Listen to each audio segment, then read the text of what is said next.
Daniel Serwer. I'm a professor at Johns Hopkins SAIS and a scholar at the Middle East Institute. Senator, this morning you've been somewhat restrained in talking about Syria, and I wonder if I can tempt you to say more explicitly what you want Turkey and the United States to do, what you want NATO to do. You know, one of the criticisms right now, and there's legitimacy to it, is that the leadership of the Syrian resistance is not coalesced. The best way to resolve that and to have that coalescing is to have a safe zone on the Turkish-Syrian border where they can organize, where they can have the fundamentals of a shadow government, and of course to train and equip and help those who are wounded. And that sanctuary would have to be protected, obviously. I'm not saying that the United States should go it alone. In fact, I am saying exactly the opposite. If the United States ever contemplated boots on the ground, it would be the worst mistake that we could ever make.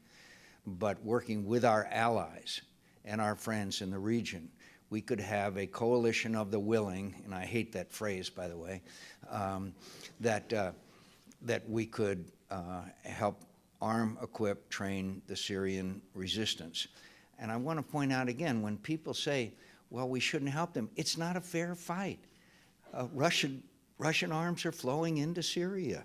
The Iranians are on the ground helping them with the techniques of torture and intimidation.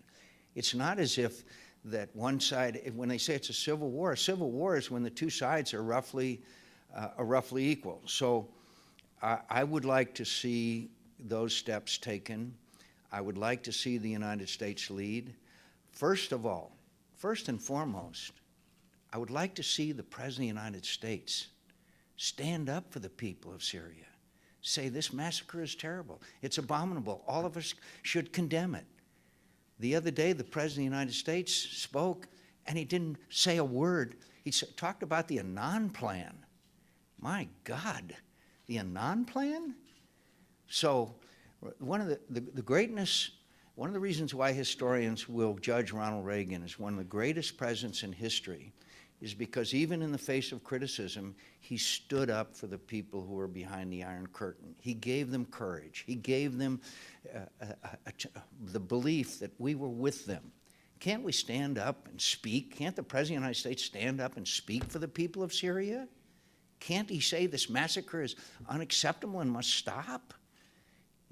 So that's the first thing I would do, is speak up for them. Speak up for them. And you know how much that matters to people that are struggling? It really matters. Nathan Sharansky was mentioned in a speech by Ronald Reagan back during the Cold War, and the left said, oh, you shouldn't have said anything. It'll make life so much tougher for Nathan Sharansky. Well, after he came out, he said it was the greatest thing that ever happened in the Gulag. So let's speak up for him. Let's help him. Let's get him some, and other nations already now are getting arms and equipment. But when the price of a bullet for a Kalashnikov is still $3 on the black market, they still need a lot more help as far as that's concerned. I hope that explains that. Deborah Jones from the State Department, and just to extend my extension on your question, Deborah Jones from the Department of State. Two questions. You've mentioned the Annan Plan, and by the way, since Saudi and Iran have not been invited, which is interesting, to participate in the Geneva talks. I'd like your views on that, if you could, Senator, and on whether Iran needs to play some role given their influence in Syria. But also, by extension on this other question, Turkey's invocation of Article 5, NATO attack against one is an attack on all. That would set an interesting precedent. How do you respond to that? First of all, on Iran, if I thought there was the faintest possibility that Iran would play a constructive role in Syria, I would obviously welcome it. But we continue to have some hopes that Iran will be cooperative, and clearly it is the opposite. And from the Iranian viewpoint, maybe that's understandable, because General Mattis, the head of our Central Command, testified that if Syria falls, it's the greatest blow to Iran in 25 years. They lose their connection with Hezbollah. Lebanon has a chance to be free of their influence. Their last client state in the Arab world then goes against them. So I can certainly understand why the Iranian view is that they want to keep Bashar in power. The second question was, the problem is that there's been a real change in NATO over the years, and it's unfortunate. The Secretary General of NATO, Mr. Rasmussen, seems to feel it's his duty to assure everybody that there's no possibility that NATO will be involved. My friends, that's a far cry from the 1990s when we went to Bosnia on behalf of Muslims who were being ethnically cleansed. It is a far cry from Kosovo when, without UN Security Council approval, we went to help Muslims who were being slaughtered by Milosevic. So all I can say is that Mr. Rasmussen in particular, but our NATO allies have been a great disappointment to me. I'm sure that they are absorbed with their economic crises, that they lurch from one day to the next, but I have very little optimism about NATO. But all of these things could change to some degree if the United States would lead. It used to be the United States leads from behind. Now the United States does not lead at all.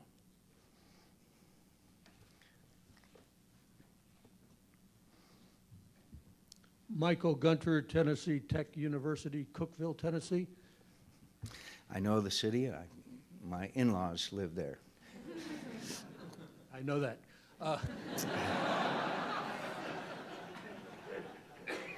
Senator, you mentioned... My son's wife's parents is... Sorry, I didn't... You mentioned briefly the Kurdish situation in Turkey, which has been going on in its current form for over 30 years. Could you go into a little further detail about what you think Turkey should do to further a solution to the Kurdish problem? The first thing that's happened, and I think it's worthwhile mentioning, if you go to Erbil, you will see a modern, thriving, dynamic economy. You will see shopping centers, multiplexes. It's incredible what has happened to the Kurdish economy over the last 25 years since they were once living in the mountains. It's been incredible. And it has been the Turkish influence economically that has been the driver. All of these places that I'm talking about are Turkish investment and partnership with the Kurds. So with that economic success, it has dramatically reduced the influence of the PKK in Kurdistan. So they have become more and more isolated. And that's why I think to some degree that the Kurds have not objected when there have been airstrikes within Kurdistan against the PKK. I don't think there's any doubt that the PKK is a terrorist organization. I do believe that there are legitimate grievances that Kurdish people have in Turkey. But more and more, the PKK is being isolated as the Turkish government reaches out more and more to them and acts more and more vigorously militarily. Which brings me to Syria. As you know, in Syria, there's a very large Kurdish population. And they have been pretty much on the sidelines in this conflict that's going on. But more and more we are seeing a more tendency of the Kurds to be side with the resistance. And the latest leader of the Syrian National Council is of Kurdish ethnicity. So it'll be interesting to see how the Kurds behave in the weeks ahead in this whole civil conflict in Syria. But as Joe Lieberman and I, in our resolution, stated, it's clear that the PKK is a terrorist organization. and the United States of America should do what we can to assist in stopping the acts of terrorism that they commit. Thank you.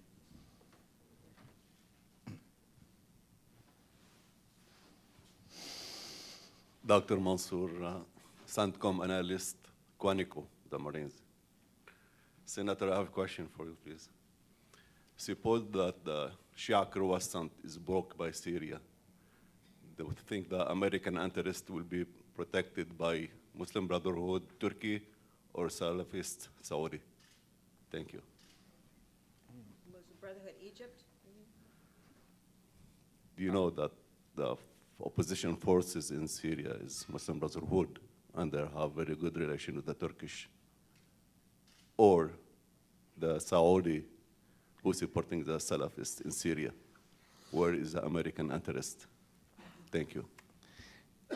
If I understand the question correctly, I think that the Saudis are very concerned about events in Syria, obviously, as is Qatar, as is UAE, as even Libya is, about events and the unfairness of the conflict. And the longer this drags out, obviously, the more likely or possibility that it could become a proxy war between Iran and Saudi Arabia.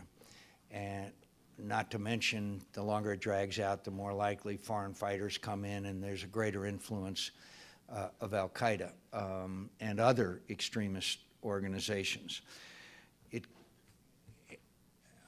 All I can say is that the Syrian resistance needs help. They need weapons. They need to be able to organize. They need to be able to effectively resist what is a Russian-supplied, Iranian-supported effort to clamp down and repress the people of Syria. The longer it goes on, the worse it gets.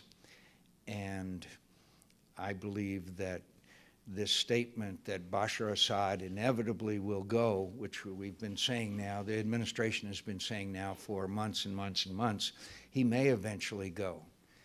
But how long will it take?